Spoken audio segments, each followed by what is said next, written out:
한글은 조선시대 세종이 사람들이 읽고 쓰는 법을 더 쉽게 배울 수 있도록 하기 위해 창제한 문자입니다. 한글은 모음 11개, 자음 17개로 총 28개의 글자로 이루어져 있습니다. 한글 이전에 한국인들은 한자나 이두문자를 사용했습니다. 아니, 지금 한국 같은 소국의 언어를 배우라는 거야? 한국 무시하던 문맹. 중국인이 우연히 방문한 한국어학당에서 충격에 빠진 이유. 여기 중국어는 하나도 못하는데 한국어는 구사할 수 있는 딸을 가진 중국인 남성이 있습니다. 그리고 그는 한국어는 중국어에서 파생되어 나온 아류 언어 아니냐며 화를 내고 마는데요. 하지만 이 중국인은 이내 예상과는 달랐던 한국의 충격적인 모습을 목격하고 이내 도저히 믿을 수 없다는 듯 그 자리에서 주저앉고 맙니다. 그렇다면 그가 대체 무슨 장면을 목격했던 것일까요? 안녕하세요. 저는 중국 출신의 위안이라고 합니다. 중국 시골 마을에서 거의 평생을 살아왔던 저는 남부럽지 않게 살다가 한순간에 모든 것을 잃고 나락으로 갈 뻔한 적이 있었는데요. 그런데 감사하게도 한국은 그런 저희 가족에게 기적과도 같은 선물을 주었고 저는 그 기점으로 완전히 세상에 눈을 뜨고 새로운 인생을 살게 되었습니다. 일단 저는 시골에서 농산물을 납품하는 업체를 운영하고 있고 사업 수완이 꽤 좋아서 많은 돈을 벌 수 있었는데요. 저는 대도시가 아닌 시골에서 유유자적하는 삶이 매우 마음에 들었고 돈도 많겠다. 미국 혼혈 출신의 미국계 중국인 신부를 사서 결혼까지 할 수 있었죠. 제가 굳이 일반적인 중국 여자를 두고 미국계 출신의 여자와 결혼을 한 이유는 명확합니다. 저는 제 아이가 저처럼 성공했으면 좋겠다는 생각을 하고 있었고 그래서 어렸을 때부터 중국어와 영어 모두를 모국어로 사용하기를 바랐거든요. 또 다른 이유로는 중국의 결혼 지참금 문화에 대한 극도의 반감을 가지고 있었기 때문인데요. 저는 중국의 못생기고 키도 작은 여자들을 거액을 주고 데려오는 것은 매우 비합리적이라고 느꼈고 사업가로서 이러한 합리적이지 못한 결정을 내리고 싶지 않았죠. 아무튼 그렇게 미국계 여자와 결혼을 해서 딸 위메이까지 가진 저는 미래의 꽃길만이 기다리고 있을 줄 알았습니다. 그러나 정말 상상치도 못한 문제가 저희를 기다리고 있더군요. 그건 바로 위메이는 2개 국어는커녕 중국어도 제대로 못했기 때문입니다. 처음에는 그녀가 2개 국어를 배우느라 언어 습득 속도가 느린가 보다 했고 그다지 대수롭지 않게 생각했는데요. 하지만 딸이 점점 커갈수록 아무래도 뭔가 이상했고 저희 부부는 뭔가 잘 못되었음을 직감한 뒤 도시에 위치한 병원까지 꼬박 하루를 걸려 이동했습니다. 그 결과 위메이는 심각한 난독증을 앓고 있어서 거의 문맹 수준이라는 것을 알게 되었죠. 저는 하늘이 무너지는 기분이 들었습니다.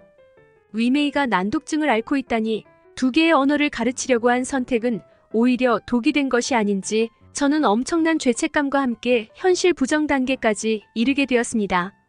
또한 그 즈음에 제가 정신을 못 차리고 있자 아내는 돈도 못 버는 남자와는 함께 살고 싶지 않다며 장애를 가진 딸을 두고 매정히 떠나버리더군요.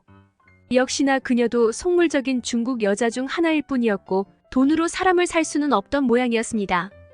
그러나 마을 사람들은 문맹인 게 뭐가 그리 부끄러운 일이냐며 저희 가족의 상황을 전혀 이해하지 못하는 눈치였는데요. 그도 그럴 것이 이곳은 중국의 시골 지역이고 이곳에서는 10명이 모이면 그중 글을 읽을 수 있는 사람은 단 1명 정도밖에 없을 정도로 문맹률이 매우 심각한 수준이거든요. 심지어 중국 정부의 보여주기식 정책 때문에 외곽 지역에서 사는 중국인들에겐 교육의 기회조차 없어서 청년 문맹률은 점점 증가하는 추세죠. 또한 대도시에서도 교사 1명당 가르치는 학생 수가 터무니없이 많아서 제대로 된 교육을 못 받는 건 대도시에서도 별반 다르지 않은데요. 그래서 중국에서는 글을 읽을 수 없는 사람을 보는 것이 그리 놀라울 것도 없는 것입니다. 하지만 저는 역시나 현실을 부정하며 지푸라기라도 잡으려고 발버둥 쳤습니다. 그저 이곳 지역의 열악한 교육 환경 때문에 위메이가 문맹이 된 거라고 자기 최면을 하며 그녀를 중국 대도시이자 가족들이 살고 있는 광저우로 유학 보내기로 했죠. 그렇게 저는 잠시 딸과 떨어져 살게 되었습니다. 그러나 1년 정도가 지나도 위메이는 여전히 아무 글도 읽지 못하는 거 아니겠어요? 또한 저는 위메이가 글을 읽지 못한다는 이유로 학교에서 왕따를 당하고 있다는 사실도 알게 되었고 정말 가슴이 찢어지는 듯한 슬픔을 겪어야만 했습니다. 중국인들은 중화사상 아래서 모두가 하나고 공평하다더니 실상은 자신보다 조금 못났다고 생각하면 때로 몰려들어 물어뜯기 바빴던 거였죠. 아무튼 초등학생임에도 한자를 전혀 읽지 못하는 위메이는 아무래도 중국에서의 일상생활이 사실상 불가능할 거고, 저는 그런 위메이를 시골에서 평생 돌봐주기로 마음먹게 됩니다. 그런데 그렇게 광저우에서 식사를 한 뒤에 집으로 돌아가려고 하던 와중 딸이 난데없이 충격적인 행동을 하는 거 아니겠어요? 딸은 어떤 간판을 보더니 뭐라고 중얼대기 시작했거든요. 그건 바로 한국어였는데 딸은 한글을 보고 읽었던 거였습니다. 한자도 못 읽었던 딸이 외국어인 한글을 읽다니 저는 화들짝 놀랄 수밖에 없었습니다. 그래서 위메이에게 대체 어떻게 한글을 읽은 거냐고 물어봤죠. 그러자 그녀는 같은 반 친구들은 한국 드라마나 케이팝을 너무나도 좋아한다며 그들과 함께 어울리기 위해 자신도 한국 콘텐츠들을 시청해왔다고 하더라고요. 그런데 한글이 어찌나 쉽던지 제 딸은 딱히 공부도 따로 하지 않았는데 저절로 한글을 읽고 어느 정도의 한국어를 할 수 있게 되었다고 말해오는 거 아니겠어요? 심지어 그녀는 한식당에 입장하자마자 한글로 적힌 메뉴판을 읽으며 자연스레 주문까지 마치더군요. 이건 정말 충격적인 일이었고 저는 그 즉시 난독증에 대해 정확한 정보를 찾아보기 시작했습니다. 그리고 아무리 난독증이라도 언어 고유의 특징에 따라 개인마다 잘할 수 있는 언어가 다르다는 기적과도 같은 정보를 습득하게 되었죠.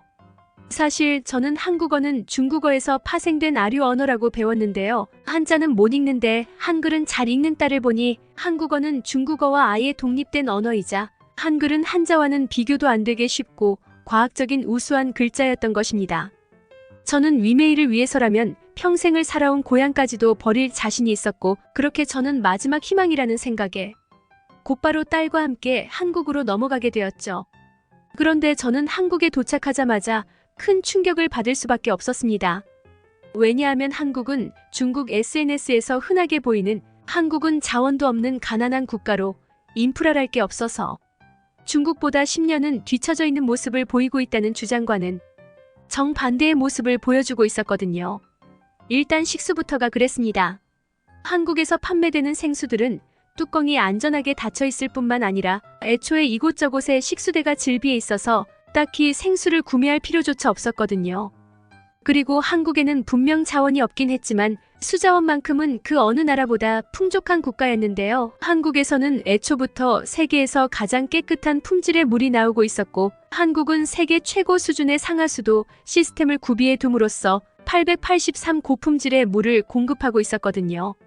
그래서 한국에서는 화장실에서 나오는 물도 마실 수 있었고 저는 샤워를 하면서 샤워기에서 나오는 물을 마시는 특별한 경험도 해볼 수 있었죠. 이건 중국과는 수준 자체가 다른 모습이었기에 저는 한국의 이러한 우수한 모습에 꽤나 당황할 수밖에 없었습니다. 사실 중국은 조악한 상하수도 시스템을 가지고 있고 당연히 무료 식수대는 거의 찾아볼 수 없을 뿐더러 그마저도 식수대에서는 가끔 흙탕물이 나오는 경우도 있어서 아무도 사용하지 않는데요. 그리고 중국에서 판매하는 저렴한 생수들은 거의 다 변기물을 사용한 저품질 물이라 각별한 주의가 필요합니다. 종종 유명한 생수 브랜드에서도 균이 득실거리는 더러운 물을 담아서 판매하다 적발되는 걸로 보아 중국에서 안심하고 마실 수 있는 식수 따위는 전혀 없는 것처럼 보이죠.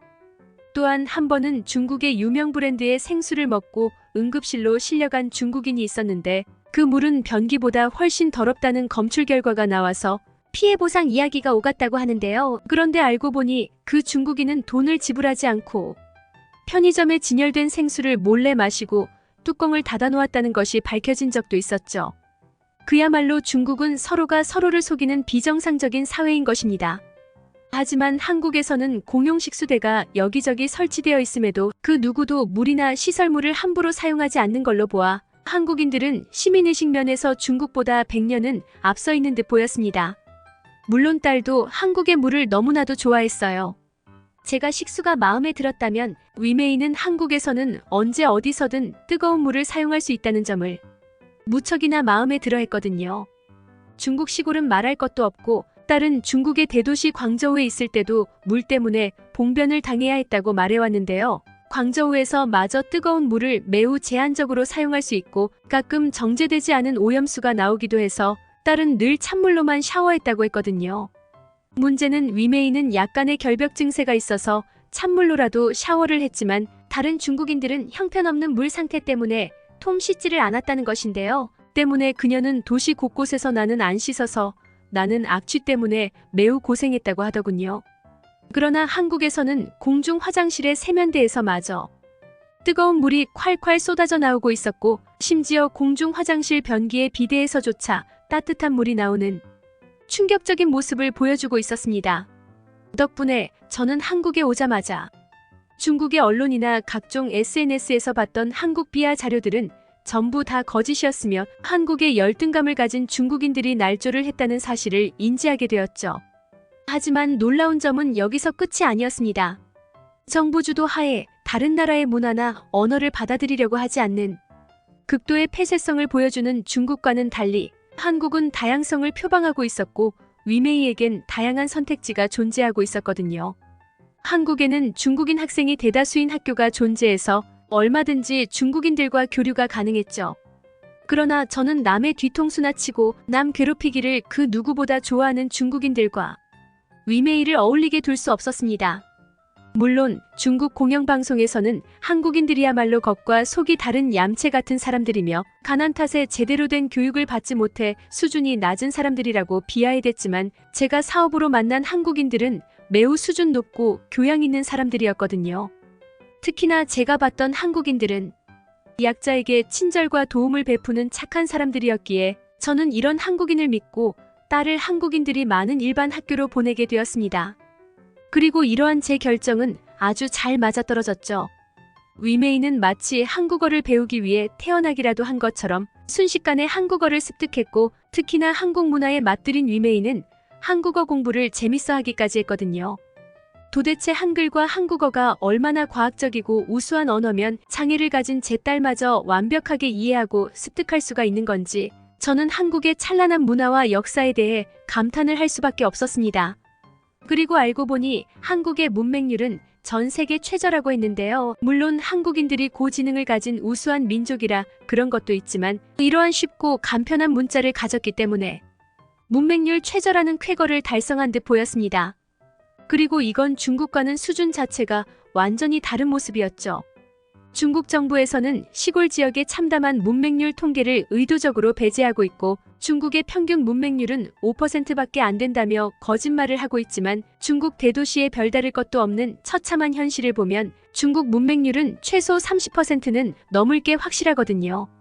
중국은 한국은 자신들의 속국이니 한국의 역사도 자신들의 것이라며 우겨대고 있고, 저는 지금껏 그러한 날조를 믿어왔는데요. 노래방 KARAOKE. 그러나 직접 목격한 한국의 우수함은 노래방 감히 중국이 억지를 부릴 수준이 전혀 아니었습니다. 또한 한국의 아이들은 몹시 서툴고 친구도 없는 딸을 위해 늘 차별 없이 먼저 손을 내밀어줬는데요. 가진 건 돈밖에 없던 저는 이러한 한국인들의 따뜻한 마음씨가 너무 고마워서 딸의 친구들이나 학급에 계속해서 햄버거 등의 간식을 돌리며 감사함을 표했습니다. 하지만 역시나 한국인들은 수준 높은 모습만을 보여주더군요. 저희들은 그렇게 무리하지 않아도 된다며 인간관계에서는 돈을 쓰는 것만이 능사가 아니라는 훌륭한 조언을 건네왔거든요. 사실 제가 중국에 있을 때 마을 사람들은 돈이 많은 제가 돈을 쓰는 것을 당연하게만 생각했는데요. 저희들은 중국인은 하나라는 말만을 하며 돈이 많은 제가 돈이 없는 자신들을 위해 베풀 것을 강요했죠. 심지어 일까지 그만두고 돈 많은 제가 머리가 없는 자신과 자신의 가족들을 먹여 살리라는 황당한 소리를 하는 사람도 있었습니다. 그러나 한국인들은 염치라는 것을 알고 남을 존중하는 법을 아는 사람들이었죠. 그렇게 저는 한국에서 더할 나위 없는 삶을 살아갈 수 있었습니다. 그러다 한 번은 사촌 형의 연락을 받게 되죠. 그는 제가 한국에서 지내고 있는 것을 어떻게 알았는지 자신의 동생이 서울에서 사업을 하고 있으니 한번 만나보라고 말해왔는데요. 그러면서도 한국은 돈이 없는 후진국이니 돈도 많고 선진국인 중국인들을 존경하고 환영해주지 않냐며 자신의 동생에게 다 들었다며 거들먹대더군요. 저는 이게 대체 무슨 헛소리인가 싶었습니다. 직접 경험한 한국은 중국보다 최소 5배 이상은 부유하고 선진국이었거든요. 사실 제 사촌 동생은 중국에 있을 때도 특히나 중화 사상에 찌들어 있었고, 만나기만 하면 중국은 최고의 선진국이고 한국은 중국의 속국이라고 떠들어대곤 했는데요. 그런데 어떻게 한국의 실제 모습을 직접 보고도 그런 소리를 할 수가 있는지 저는 이해가 안 가서 그를 한번 만나보기로 했습니다. 그리고 저는 사촌 동생을 보자마자 큰 충격을 받게 되죠. 왜냐하면 후진국 한국에서 사업을 한다며 떵떵거리던 그는 알고 보니 한국에서 불법 노점상을 전전하며 간신히 먹고 살고 있었거든요. 심지어 그는 체류 기간도 지난 불법 체류자 상태였는데요. 저는 이런 밑바닥 인생을 사는 그가 어째서 한국을 무시하는지 이해가 안 갔고, 한국이 마음에 들지 않는다면 왜 중국으로 돌아가지 않는 거냐고 물어봤습니다. 그러자 그는 경악을 금치 못할 대답을 해오더군요. 나도 알아. 중국인들은 한국에서 이런 밑바닥 신세를 면치 못한다는 거 말이야.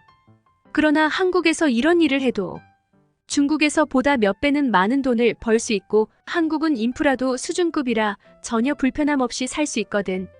나는 대도시인 광저우에서 살았음에도 난방도 안 되고 온수도 안 나오는 형편없는 아파트에서 살아야 했는데, 한국에서는 가장 저렴한 원룸에서 사는데도 난방도 잘 나오고 온수도 잘 나오지. 심지어 한국은 대중교통도 매우 잘 되어 있어서 차량 구매를 안 해도 어디든 갈 수 있어. 이런 상황에서 내가 왜 굳이 불편한 중국으로 넘어가겠어? 그리고 소국인 한국의 경찰들은 감히 대국 출신인 나를 어쩌지 못하고 있기에 나는 체류 기간이 지났음에도 안전하게 이곳에서 머물 수 있지. 저는 자신이 중국 국적을 가졌기에 붙잡히지 않고 있다고 주장하는 그의 논리에 학을 떼고 말았습니다. 그는 두 눈과 두 귀를 막고 그야말로 꿈속에서 사는 정신병자와 다름없었거든요. 그리고 제 딸이 중국에서 계속 살았다면 중화 사상에 세뇌된 사촌 동생처럼 변해버렸을 거라는 생각에 소름마저 돋더라고요. 이쯤 되니 저는 저희를 받아준 한국에 엄청난 고마움이 들기 시작했고, 이제 이런 상식밖에 중국인들과는 그만 어울리고 저희를 환영해주는 교양 있는 한국인들과 어울리기로 마음먹었습니다. 위메이도 한국을 매우 좋아하고 있고, 저는 재산도 많아서 한국으로의 이민도 비교적 쉬울 테죠. 저는 중국인이라는 족속들에 완전히 질려버렸고, 지금껏 벌어둔 많은 돈을 전부 한국에서 쓸 생각입니다. 딸을 사람답게 살아가도록 선물을 베풀어준 한국을 위해서라면 정말 모든 것을 바칠 수 있거든요.